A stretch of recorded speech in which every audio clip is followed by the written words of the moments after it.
Lego Ninjago walkthrough. So this is probably 1 or 2 weeks late, maybe even a little more. I totally forgot this game came out, and someone about last week reminded me, hey, where are you gonna play this one? I'm like, oh yeah, I should probably do that. So here it is, better late than never, I guess. I mean, the thing is, we haven't had a real, what I call a real Lego game in quite some time. Generally, they release like 2 Lego games a year, and recently they've been seeming to put all their efforts toward Lego Dimensions, which I can't blame them, but I myself am not really a fan of those kind of games where you have to buy a physical thing to unlock story levels, and when you do that, it kind of just makes it hard to record because they release so many things and you're not really sure, okay, which one do I start with this week, you know, and it ends up being a lot of money over time. So the base Dimensions is a lot of fun. Lego Dimensions, the base game, is a lot of fun, but beyond that, it's not something I've put too much time into. So finally, here's Lego Ninjago, which I know nothing about Ninjago. I have not seen the movie,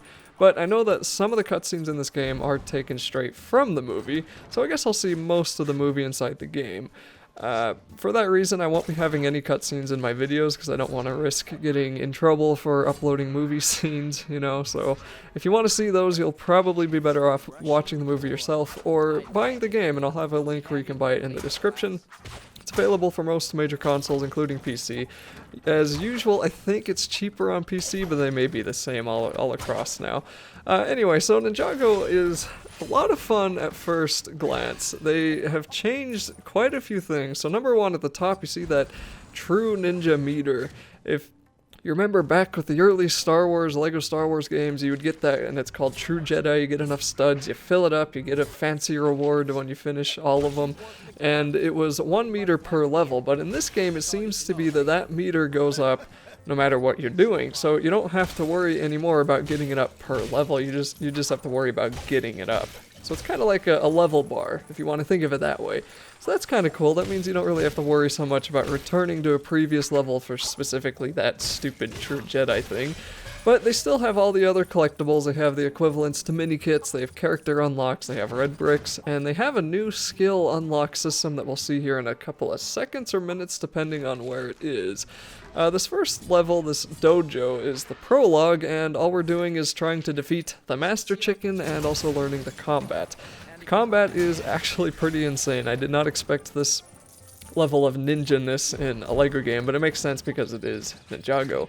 It's a lot of fun, and it's really just a whack load of button mashing, and it's also one of the most forgiving combo games that I think I have ever played, and what I mean by that is if you've ever played a game like, let's say Arkham Asylum, and you're trying to do a really level 100, or not level 100, but like 100 combo, if you mess up at all, it goes away. But in this game, you can mismatch buttons, you can mash the wrong one, you can get hit, it gives you tons of leeway, and your combo will still stick around. So that combo is that number kind of in the top left-ish area. Right now it says 27. The higher that is, I don't think you do more damage, but you get a temporary stud multiplier. So if it says like X4, that means that you're going to pick up 4 times the studs that you would normally without that combo. So here is the level screen I was thinking of, so every now and then you'll get a ninjanuity, I think that's what it's called, ability. And of course with the usual unlock, you'll have to unlock one first, which is the only scroll that's down right now. You'll have to unlock that one first, and then the others will follow. The more you unlock, the more you'll have access to, and I have a feeling you probably won't get every single unlock before the end of the game, but you can get all of them pretty easily if you just play a little bit beyond once you beat it, or I don't know, maybe we will get all of them before the end. I guess we'll just have to see.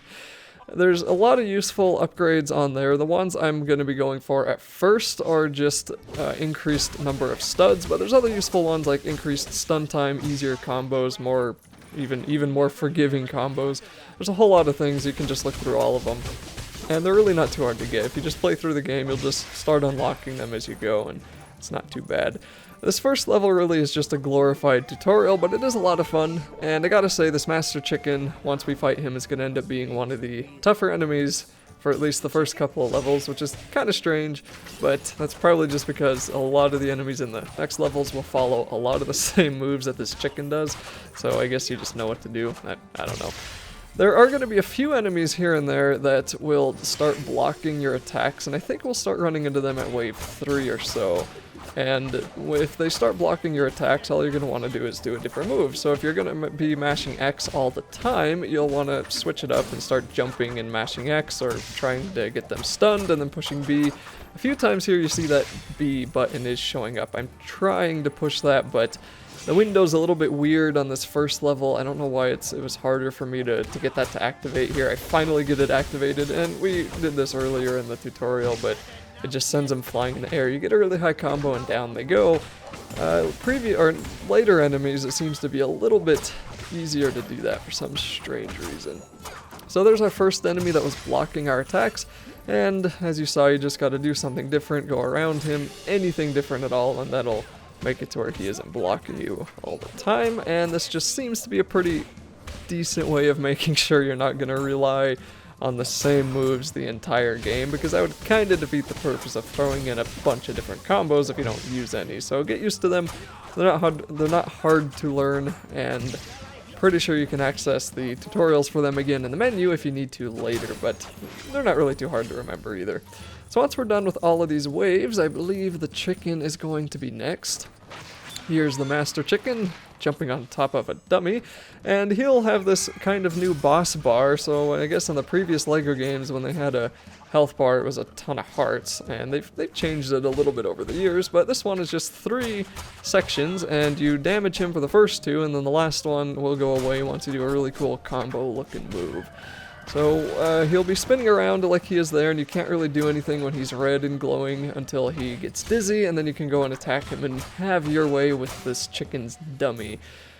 I don't really know why we're fighting a master chicken. I kind of want to see the movie to see if this was in it, because if it was, that alone would be worth paying the $6 that it's probably going to cost when it comes out on Amazon.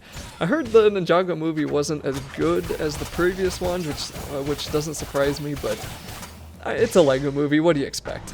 So that's the master chicken defeated. That'll also be the end of the level, and I think I'm probably talking over someone here, but that's okay. Oh, maybe not. Okay, so normally I stop talking at this point, but I'm just gonna kind of show off that this does have the usual end level scene where once you beat a level, it's gonna show all the stuff you collected, how many of them that you missed, if you got the gold bricks or not, and just kind of your general progress, and of course let you continue to the next level. So that'll be it for level 1, and I will see you in the video for level 2.